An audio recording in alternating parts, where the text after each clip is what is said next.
Hello good morning बच्चों, welcome back in maths classes. बेटा मुझे आपको इस वीडियो में एनसीईआरटी क्लास 11th मैथ्स इसका चैप्टर नंबर 1 चल रहा है। सेट्स इसके एक्सरसाइज 1.3 से क्वेश्चन नंबर 3 एंड 4 इस वीडियो में कंप्लीट कराऊंगी। तो चलिए देखते हैं क्वेश्चन नंबर 3 में क्या बोल रहे हैं। यहाँ बोल रहे हैं बेटा लेट ए सेट ब्रैकेट दिया है 1 2, उसके बाद अंदर भी एक सेट ब्रैकेट दिया है 3 4, ठीक है, और फिर सेट ब्रैकेट क्लोज है और कोमा लगा के 5 है। Which of the following statement is incorrect and why. आपको बताना है जो नीचे स्टेटमेंट दिए इनमें से कौन से स्टेटमेंट गलत हैं और अगर गलत हैं तो वो क्यों गलत हैं। ठीक है जी, तो उसको समझने से पहले आपको इस चीज को समझना जरूरी है। यहाँ पर बेटा कर्ली ब्रैकेट्स लगे हैं। देखिए सेट ब्रैकेट जो साइन है ये बाहर तो लगा है, बाहर जब सेट ब्रैकेट का साइन लगता है अंदर जो एलिमेंट्स आते हैं वो क्या होते हैं, मतलब अंदर जो भी नंबर्स या जो भी हमें डिजिट दी होती है वो क्या होते हैं, एलिमेंट्स होते हैं। ठीक है, लेकिन इसका मतलब क्या है 1 2 5 ये तो एलिमेंट्स है, लेकिन यहाँ पर क्योंकि इसके अंदर भी हमें एक सेट का साइन दे दिया गया है, सेट ब्रैकेट अंदर भी दे दिया गया है। इसका मतलब क्या निकलता है, इसका मतलब ये निकलता है कि जो सेट ए है उसके एलिमेंट्स क्या है 1 2 5 और 3 4 जो है ये इंडिविजुअल एलिमेंट ना होके क्या बन जाते हैं, एक सिंगल एलिमेंट बन जाते हैं। ये एक सिंगल एलिमेंट है इस सेट का। 3 और 4 यानी जहां पर भी आएगा इकट्ठा आना चाहिए, एक सिंगल एलिमेंट हो जाएगा। इसका मतलब ये निकलता है। ठीक है जी, अब क्वेश्चन देख करते हैं, उसके साथ साथ आपको समझाती जाऊंगी। देखिए इसके फर्स्ट पार्ट में क्या बोल रहे हैं, यहाँ बोल रहे हैं कि सेट ब्रैकेट का साइन है 3 4, क्या ये सबसेट है ए का। अब ए सेट के एलिमेंट्स आपने देख लिए कौन कौन से हैं। ठीक है, यहाँ पर ये बोल रहे हैं 3 और 4 जो है वो क्या सबसेट होगा ए का। अब 3 और 4 क्या सिंगल एलिमेंट है और कभी भी कोई भी एलिमेंट जो है वो दूसरे सेट का सबसेट नहीं होता है। तो इसका मतलब क्या निकलता है कि ये स्टेटमेंट जो है हमारी क्या है, इनकरेक्ट है। तो मैं लिख देती हूँ इनकरेक्ट। ठीक है, क्यों, क्योंकि यहाँ पर 3 जो है वो बिलोंग नहीं करता है सेट ए से और 4 भी जो है वो बिलोंग नहीं करता है सेट ए से। ठीक है, क्यों नहीं करता है, क्योंकि यहाँ पर 3 और 4 जो है वो एलिमेंट है सेट ए का। तो आपको ये समझना पड़ेगा बेटा ये सबसेट क्यों नहीं है। ये सबसेट इसलिए नहीं है क्योंकि 3 और 4 सिंगल एलिमेंट है। ठीक है, 3 जो है वो सेट ए से बिलोंग नहीं करता, 4 सेट ए से बिलोंग नहीं करता। 3 और 4 जो है वो एलिमेंट है सेट ए के, और कोई भी जो एलिमेंट होता है वो कभी भी दूसरे सेट का सबसेट नहीं होता है। ठीक है जी, अब मूव करते हैं इसके सेकंड पार्ट के ऊपर। सेकंड पार्ट में क्या बोल रहे हैं, यहाँ पर 3 4 दे दिए, क्या ये बिलोंग करता है सेट ए से। देखिए 3 और 4 जो सिंगल एलिमेंट है जो कि सेट ए से बिलोंग करता है। ठीक है, क्यों बिलोंग करता है, क्योंकि ये एलिमेंट है सेट ए का। 3 और 4 सिंगल एलिमेंट है सेट ए का, इसलिए सेट ए से बिलोंग करता है। तो जो चीज मैं बोल रही हूँ वही मैं लिख देती हूँ, correct as 3 4 is element of A. Belong करेगा लेकिन सबसेट नहीं होगा, क्योंकि कभी भी कोई भी एलिमेंट दूसरे सेट का सबसेट नहीं होता है। ठीक है, और लेकिन जो सिंगल एलिमेंट अगर है तो वो सेट से बिलोंग करता है, अगर उस सेट के अंदर वो आ रहा है तो। ठीक है जी, उसके बाद थर्ड पार्ट के ऊपर मूव करते हैं। अब यहाँ पर आपको समझना पड़ेगा, ये तो क्या दिया है 3 और 4 कर्ली ब्रैकेट के अंदर एलिमेंट दिया है। ठीक है, लेकिन अगर इस चीज को आप समझना ध्यान से, जब 3 और 4 को ऐसे लिखा है तो ये क्या एलिमेंट है, सिंगल एलिमेंट है क्योंकि हमें सेट ए के अंदर दिया। लेकिन अगर इसके बाहर भी कर्ली ब्रैकेट लग जाता है तो ये क्या बन जाता है, एक सेट बन जाता है। खाली यहाँ पर ब्रैकेट था, सेट ब्रैकेट का साइन सिर्फ यहाँ पर था तो ये एलिमेंट था सेट ए का। ठीक है, लेकिन अगर इसके बाहर भी सेट का ब्रैकेट लग जाता है तो उसका मतलब क्या है, एक क्या बन जाता है, सेट बन जाता है, एलिमेंट से सेट में कन्वर्ट हो जाता है। तो एक सेट दूसरे सेट का सबसेट होता है, हाँ एक सेट दूसरे सेट का सबसेट होता है। तो इसलिए हम यहाँ पर लिख देंगे करेक्ट, क्योंकि अभी एलिमेंट बनाकर सेट बन चुका है। ठीक है जी, as 3 4 belongs to set A, क्योंकि 3 4 सेट ए से बिलोंग करते हैं और अभी एक सेट बन गया है क्योंकि इसके बाहर भी सेट ब्रैकेट लग गया है, तो इसलिए ये स्टेटमेंट हमारी करेक्ट है। अब फोर्थ पार्ट में क्या बोला बेटा, क्या 1 बिलोंग करता है सेट ए से। अगर 1 सेट ए के अंदर आता है तो वो बिलोंग करता है। तो 1 ए जो सेट ए है उसके अंदर एलिमेंट 1 है, तो क्योंकि एलिमेंट 1 है इसलिए ये बिलोंग करेगा। ठीक है, क्यों, क्योंकि ये सेट ए का एलिमेंट है इसलिए ये सेट ए से बिलोंग करेगा। तो मैं यहाँ पर लिख देती हूँ correct as 1 is an element of set A, क्योंकि इसका एलिमेंट है। सिंपल सी चीज है, अगर इसका एलिमेंट है तो इससे बिलोंग करेगा। अब उसके बाद फिफ्थ पार्ट देख लेते हैं। फिफ्थ पार्ट में क्या कह रहे हैं, 1 क्या सबसेट है सेट ए का। देखो बेटा 1 जो है अगर सेट ए के अंदर आता है तो वो बिलोंग तो करेगा सेट ए से, क्योंकि वो सेट ए के अंदर आता है। लेकिन वन क्या है, एक एलिमेंट है, और एलिमेंट कभी भी सबसेट नहीं होता है किसी भी सेट का, तो ये स्टेटमेंट हमारी इनकरेक्ट है। ठीक है, इनकरेक्ट है, रीजन क्या पड़ेगा, रीजन ये कि element can never be subset, element can never be subset. ये समझ लेना कि एलिमेंट कभी भी किसी सेट का सबसेट नहीं होगा। हाँ, एलिमेंट बिलोंग करता है उस सेट से अगर वो सेट के अंदर आ रहा है तो। ठीक है जी। उसके बाद 6 पार्ट में देख लिया। 6 पार्ट में क्या दिया है, यहाँ पर सेट ब्रैकेट का साइन दिया, इसके एलिमेंट्स दिया 1 to 5। क्या ये सबसेट है सेट ए का? अब बेटा देखो, इस चीज को भी आपको समझना पड़ेगा। देखो बेटा, यहाँ पर क्या है, अब ये एलिमेंट जो दिए हैं, यहाँ पर किसका साइन दिया है, सेट का साइन दिया है, और ये क्या दिया है 1 to 5, और क्या ये सबसेट है सेट ए के? अगर ये एलिमेंट सेट ए के अंडर आते हैं तो ये सबसेट होंगे सेट ए के। ठीक है जी। तो आपने जो सेट ए हमें दिया था वो कैसे दिया था, मैं यहाँ पर लिखकर दोबारा दिखा देती हूँ, पेज पर लिखना पड़ेगा। 1 2 और यहाँ पर 3 4 5 यही दिया हुआ है। ठीक है, तो अब आप देखो यहाँ पर सेट ए के जो यहाँ पर जो एलिमेंट दिए कौन कौन से है, 1 है, तो 1 के सेट ए में आ रहा है। 2 जो एलिमेंट है वो के सेट ए में आ रहा है। 5 जो है के सेट ए में आ रहा है। क्योंकि ये जो पहला सेट है, इसके जितने भी एलिमेंट्स है वो सेट दूसरे सेट के अंदर आ रहे हैं, सेट ए में आ रहे हैं। ठीक है, क्योंकि ये जितने भी एलिमेंट है वो सेट ए के भी एलिमेंट है, इसलिए ये सेट इस सेट का सबसेट होगा। तो मैं लिख देती हूँ यहाँ पर करेक्ट। इधर देंगे each element of this set is also an element of set ए। कि इसके अंदर आने वाले जितने भी एलिमेंट्स हैं, इस सेट के अंदर आने वाले जितने भी एलिमेंट्स हैं वो सेट ए के एलिमेंट्स हैं, इसलिए ये सेट इस सेट ए का सबसेट होगा। उसके बाद 7th पार्ट देख लेते हैं। 7th पार्ट में बोल रहे हैं, यहाँ पर आपको सेट का साइन दिया हुआ है। ठीक है जी, इसके एलिमेंट दिया 1 to 5। क्या ये बिलोंग करते हैं सेट ए से?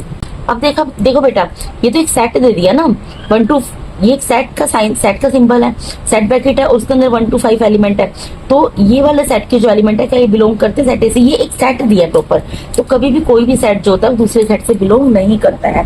ठीक है जी। तो यहाँ पर हम क्या लिखेंगे, हम लिखेंगे इनकरेक्ट एज जो ये सेट है 1 to 5 is not an element. ये एलिमेंट नहीं है, ये एक प्रॉपर सेट है और कोई भी सेट दूसरे सेट से बिलोंग नहीं करता है। ठीक है, तो मैं यहाँ पर लिख देती हूँ इनकरेक्ट एज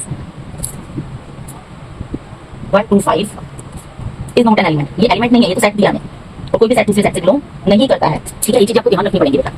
उसके बाद 8th पार्ट में क्या बोल रहे हैं, 8th पार्ट में बोल रहे हैं, यहाँ पे एक सेट दिया जिसके एलिमेंट दिया 1 to 3। क्या ये सबसेट है ए का? देखो बेटा, सबसेट कब होता है और बिलोंग कब करता है, ये चीज आपको ध्यान रखनी पड़ेगी। अगर कोई एक सेट दिया होगा वो दूसरे सेट से कभी भी बिलोंग नहीं करेगा। ठीक है, लेकिन अगर एलिमेंट दिए होंगे और उस सेट के अंदर आ रहे होंगे तो उससे बिलोंग करेंगे। इसी तरीके से कोई भी सेट दूसरे सेट का सबसेट कब होगा, एक सेट के अंदर जो एलिमेंट आ रहे हैं अगर वो दूसरे सेट के अंदर भी आ रहे होंगे वो एलिमेंट, तो वो सबसेट होगा, अदरवाइज वो सबसेट नहीं होगा। ठीक है, तो यहाँ पर ये जो सेट दिए इसके एलिमेंट 1 to 5 1 to 3 दिए हैं, और सेट ए के एलिमेंट हमें क्या दिए हैं, देखो इस तरीके से दिए हैं 1 2 और फिर यहाँ पर एक सेट का साइन बना दिया था सेट ब्रैकेट 5। ठीक है, अब आप देखो इनको कंपेयर करो, इन दोनों को अगर आप कंपेयर करोगे आप क्या देखोगे, यहाँ पर 1 जो एलिमेंट है ये तो है सेट ए में। ठीक है, सेट ए यही है ना, जो सेकंड एलिमेंट है इसका 2 वो भी सेट ए में है, लेकिन जो ये थर्ड एलिमेंट इसका 3 आ रहा है, क्या वो सेट ए के अंदर है? नहीं, क्योंकि ये एक सिंगल एलिमेंट है। ये जो 3 और 4 आपको नजर आ रहा है ना, 3 और 4 जो नजर आ रहा है एक सिंगल एलिमेंट है, इसको इंडिविजुअल हम इस तरीके से नहीं ले सकते। तो ये जो है इसके अंदर तो है लेकिन इसके अंदर यानी कि नहीं है, सेट ए में ये नहीं है। ठीक है, इसके अंदर है, तो क्योंकि यहाँ पे सेट जो 3 एलिमेंट है वो पहले सेट के अंदर है, लेकिन जो सेट ए है उसके अंदर वो एलिमेंट नहीं है, इसलिए ये जो पहला सेट है ये सेट ए का सबसेट नहीं होगा। ठीक है, तो ये चीज जो मैं बोल रही हूँ ये मुझे लिखकर दिखानी पड़ेगी, तो मैं लिख देती हूँ इनकरेक्ट एज 3 जो है वो बिलोंग तो करता है इस सेट से 1 to 3 से। ठीक है, 3 इस सेट से बिलोंग कर रहा है but 3 not belongs to set A, लेकिन सेट ए से बिलोंग नहीं करता है। ठीक है जी। उसके बाद नेक्स्ट पार्ट यहाँ पर दिया 5 बिलोंग टू सेट ए। अब 5 जो है वो क्या सेट ए से बिलोंग करेगा?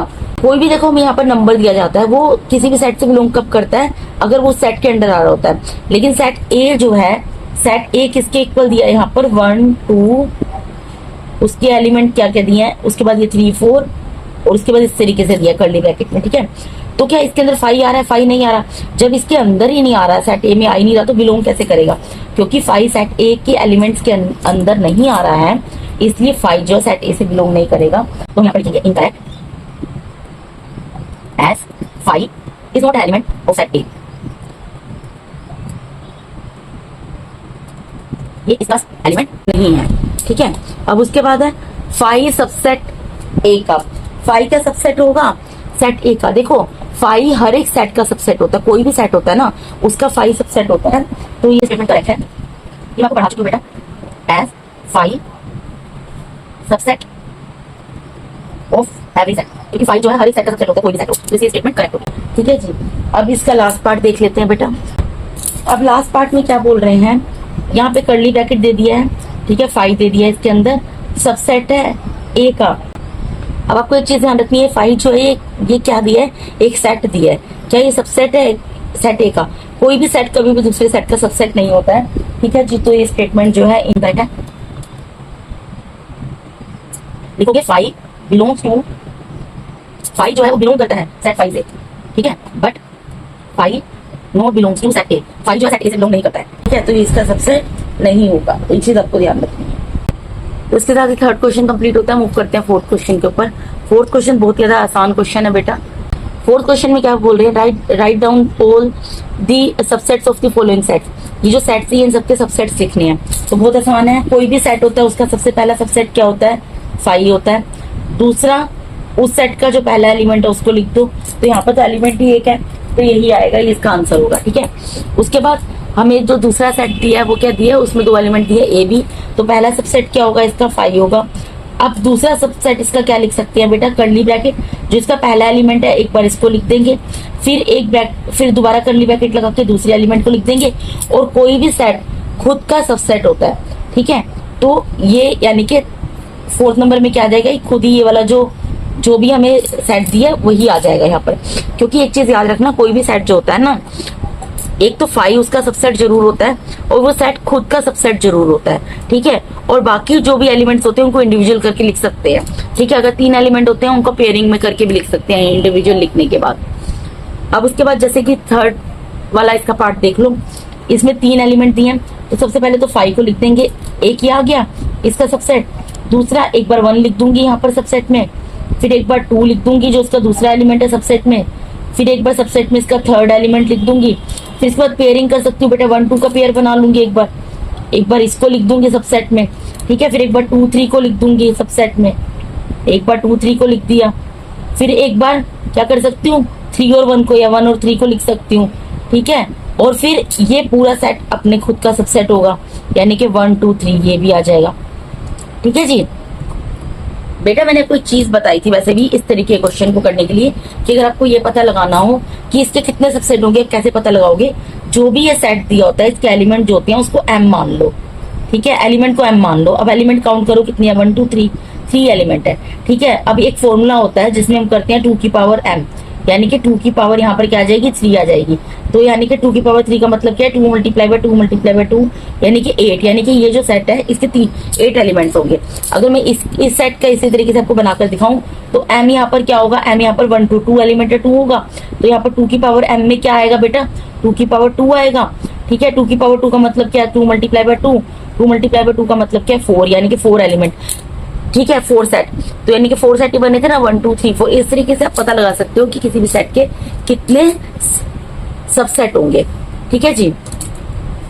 तो ये हम सबसेट ही लिख रहे हैं ना सेट के, कोई भी सेट अपने खुद का। तो कोई जब भी किसी भी सेट के सबसेट लिखो तो हमेशा ध्यान रखो फाइव तो उसका सबसेट होगा ही होगा और वो सेट खुद का सबसेट होगा, ठीक है।